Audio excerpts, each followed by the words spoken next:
ಎಲ್ಲರಿಗೂ ನಮಸ್ಕಾರ. ಇಂದಿನ ವಿಷಯ ಸೈಕಲ್ ವ್ಯಾಮೋಹ ಹಾಗೂ ಸೈಕಲ್ನಿಂದ ಲಾಭ.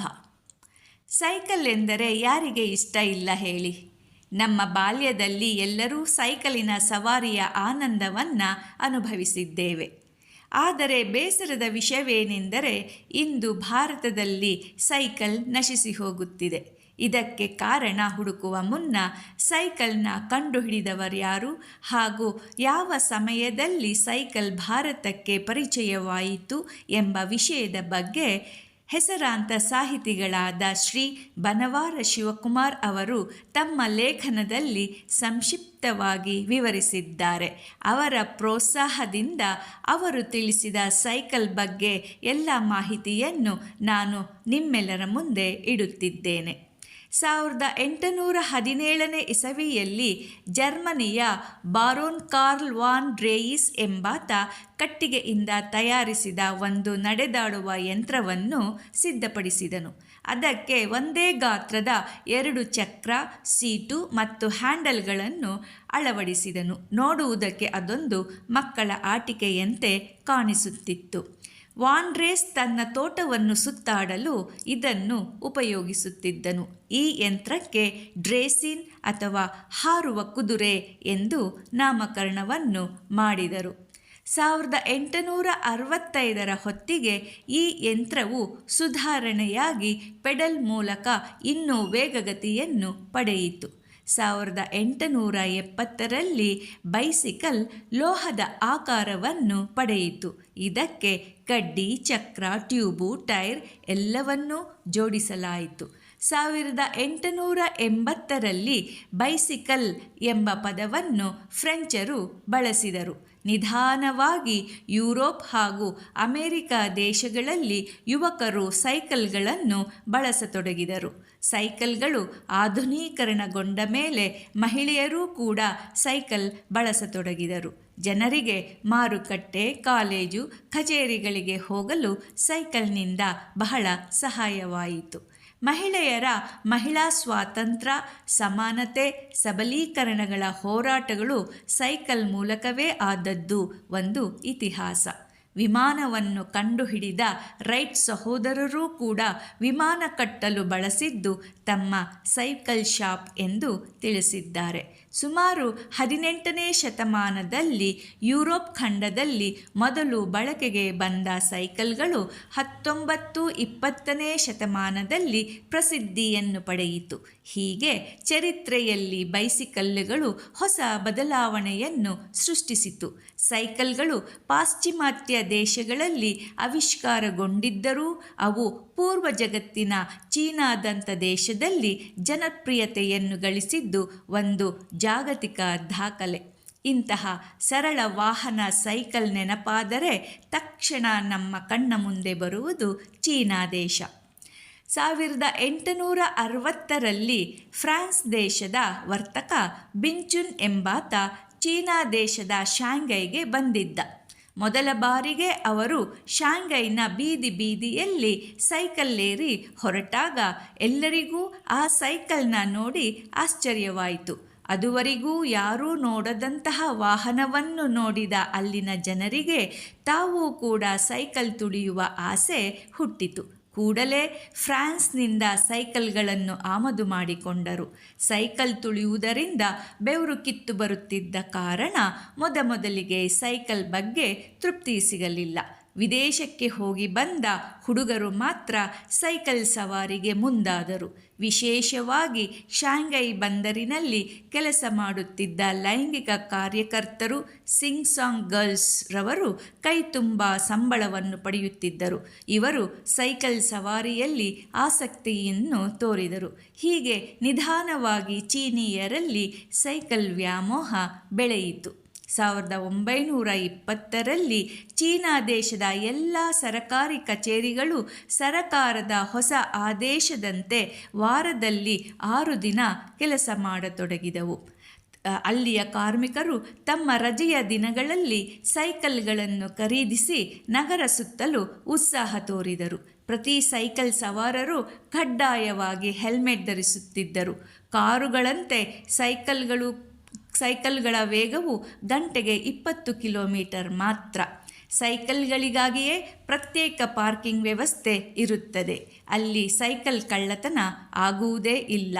ನೂರಾರು ಸೈಕಲ್ಗಳಲ್ಲಿ ತಮ್ಮ ಸೈಕಲ್ಲನ್ನು ಗುರುತಿಸಲು ಸೈಕಲ್ ಸವಾರರು ತಮ್ಮ ತಮ್ಮ ಸೈಕಲ್ಗಳಿಗೆ ತಮ್ಮಿಷ್ಟ ಬಂದಂತಹ ಬಣ್ಣದ ಬಟ್ಟೆಗಳನ್ನು ಕಟ್ಟಿರುತ್ತಾರೆ. ಈ ಹೊಸ ಬೆಳವಣಿಗೆಯಿಂದ ಅಲ್ಲಿನ ಸರಕಾರವು 1930ರಲ್ಲಿ ಸೈಕಲ್ನ ಬಿಡಿ ಭಾಗಗಳನ್ನು ವಿದೇಶದಿಂದ ತರಿಸಿಕೊಂಡು ದೊಡ್ಡ ಪ್ರಮಾಣದಲ್ಲಿ ಸೈಕಲ್ ತಯಾರಿಸುವ ಕೈಗಾರಿಕೆ ಆರಂಭಿಸಿದರು. ಇದಲ್ಲದೆ ಚೀನಾ ದೇಶದಲ್ಲಿ 1949ರಲ್ಲಿ ಚುನಾಯಿತ ಸರಕಾರ ಅಸ್ತಿತ್ವಕ್ಕೆ ಬಂದಾಗ ಬೈಸಿಕಲ್ಲನ್ನು ದೊಡ್ಡ ಪ್ರಮಾಣದಲ್ಲಿ ಉತ್ಪಾದಿಸಲು ಆ ಸರಕಾರ ದಿಟ್ಟ ಕ್ರಮವನ್ನು ಕೈಗೊಂಡಿತು. ತದನಂತರ ಚೀನಾದ ಪ್ರತಿ ನಾಗರಿಕರಲ್ಲೂ ಸೈಕಲ್ನಲ್ಲಿ ಪ್ರಯಾಣ ಮಾಡುವ ವರದಾನವಾಯಿತು. ಇದರಿಂದ ಅಲ್ಲಿಯ ಸಾರ್ವಜನಿಕ ಸಾರಿಗೆ ಸಮಸ್ಯೆಗೆ ಸೂಕ್ತ ಪರಿಹಾರ ಸಿಕ್ಕಂತಾಯಿತು. ಸಮಾನತೆಯನ್ನು ಸಾರುವ ಚೀನಾ ಕಮ್ಯುನಿಸ್ಟ್ ಸರಕಾರ ಮೊದಲ ಬಾರಿಗೆ ತನ್ನ ಪಂಚವಾರ್ಷಿಕ ಯೋಜನೆಯಲ್ಲಿ ಬೃಹತ್ ಪ್ರಮಾಣದಲ್ಲಿ ಸೈಕಲ್ ಉತ್ಪಾದನೆ ಮಾಡಲು ನಿರ್ಧರಿಸಿತು. 1958ರ ಹೊತ್ತಿಗೆ ಚೀನಾ ಪ್ರತಿ ವರ್ಷ 10 ಲಕ್ಷ ಬೈಸಿಕಲ್ಲುಗಳನ್ನು ಉತ್ಪಾದಿಸಿತು. ಸದ್ಯಕ್ಕೆ ಚೀನಾ ಪ್ರತಿ ವರ್ಷ 5 ಕೋಟಿ ಬೈಸಿಕಲ್ಲುಗಳನ್ನು ಉತ್ಪಾದಿಸುತ್ತದೆ.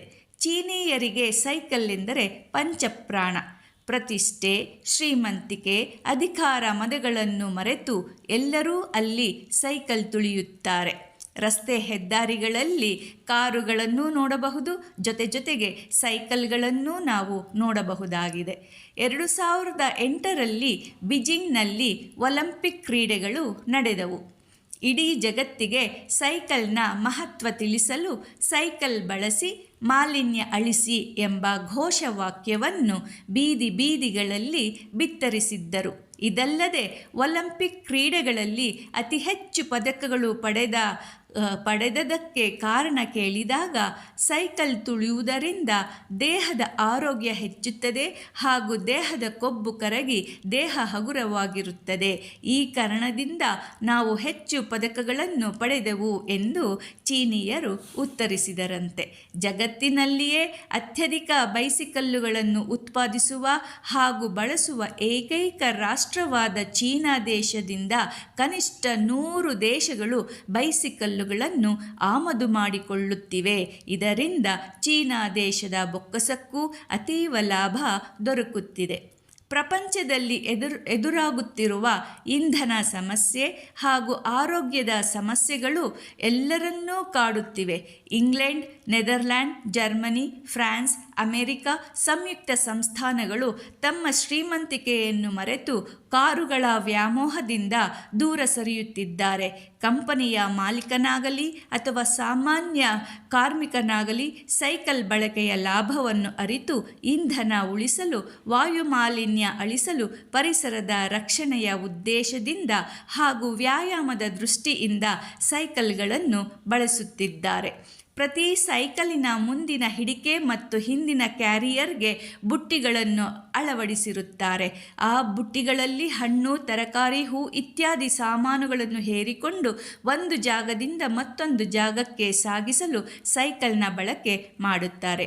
ಅತಿ ಸರಳ, ಹಗುರ, ಕಡಿಮೆ ಬೆಲೆಯ ವಾಹನವಾದ ಸೈಕಲ್ಗಳು ರಸ್ತೆಯಲ್ಲಿ ಚಲಿಸಲು ಕಡಿಮೆ ಜಾಗವಿದ್ದರೆ ಸಾಕು. ಅಷ್ಟಾಗಿ ಖರ್ಚು ವೆಚ್ಚಗಳಿಲ್ಲದ ಸೈಕಲ್ನ ಬಳಕೆಯಿಂದ ನಮ್ಮ ಆರೋಗ್ಯವನ್ನು ಕೂಡ ರಕ್ಷಿಸಿಕೊಳ್ಳಬಹುದು.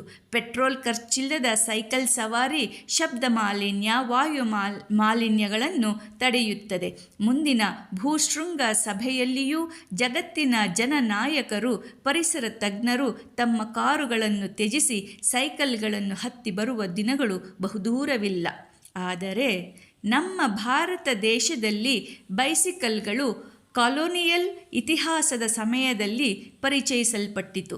ಇಂದು ಬೈಸಿಕಲ್ಗಳು ಕಣ್ಮರೆಯಾಗುತ್ತಿರುವುದು ಒಂದು ಬೇಸರದ ವಿಷಯ. ವಿಪರ್ಯಾಸವೇನೆಂದರೆ ಭಾರತದಲ್ಲಿ ಜನಸಂಖ್ಯೆ ಸ್ಫೋಟಗೊಳ್ಳುತ್ತಿದೆ ಹಾಗೂ ಆರ್ಥಿಕ ಸಮಸ್ಯೆಗಳು ಬಹಳಷ್ಟು ಎದುರಾಗುತ್ತಿದ್ದರೂ ಕೂಡ ಲಕ್ಷ ಹಣವನ್ನು ಸಾಲದ ರೂಪದಲ್ಲಿ ಪಡೆದು ಪಲ್ಸರ್, ಅಪಾಚೆ ಹಂಕ್ ಇಂತಹ ಮೋಟಾರ್ ಬೈಕ್ಗಳನ್ನು ಹಾಗೂ ಬೆಲೆಬಾಳುವ ಕಾರುಗಳನ್ನು ಖರೀದಿಸುವ ವ್ಯಾಮೋಹ ಜನರಲ್ಲಿ ಹಾಗೂ ಯುವ ಜನರಲ್ಲಿ ಹೆಚ್ಚುತ್ತಿದೆ. ಇದು ನಮ್ಮ ಜ್ಞಾನದ ಕೊರತೆ ಹಾಗೂ ತಾತ್ಸಾರ ಭಾವ. ಈ ನಡೆಗೆ ನಮ್ಮ ಸಮಾಜದ ಪ್ರತಿಷ್ಠೆಗಳು ಕಾರಣ. ಇಂದು ಯುವಜನರು ಪರಿಸರದ ಜವಾಬ್ದಾರಿಯನ್ನು ಹೊತ್ತು ಸೈಕಲ್ ಬಳಸುವ ಅರಿವನ್ನು ಮೂಡಿಸುವವರು ಮುಂದೆ ಬರಬೇಕಾಗಿದೆ. ಇಂತಹ ಜವಾಬ್ದಾರಿಯುತ ಅರಿವನ್ನು ನೀವು ಕೂಡ ಎಲ್ಲರಲ್ಲಿ ಮೂಡಿಸಿ ನೀವು ಕೂಡ ಸೈಕಲ್ನ ಖರೀದಿಸಿ ಸೈಕಲ್ನ ಉಪಯೋಗಿಸಿ ಎಂದು ಹೇಳುತ್ತಾ ಇಂದಿನ ಈ ವಿಷಯವನ್ನು ಮುಗಿಸುತ್ತಿದ್ದೇನೆ. ಧನ್ಯವಾದಗಳು.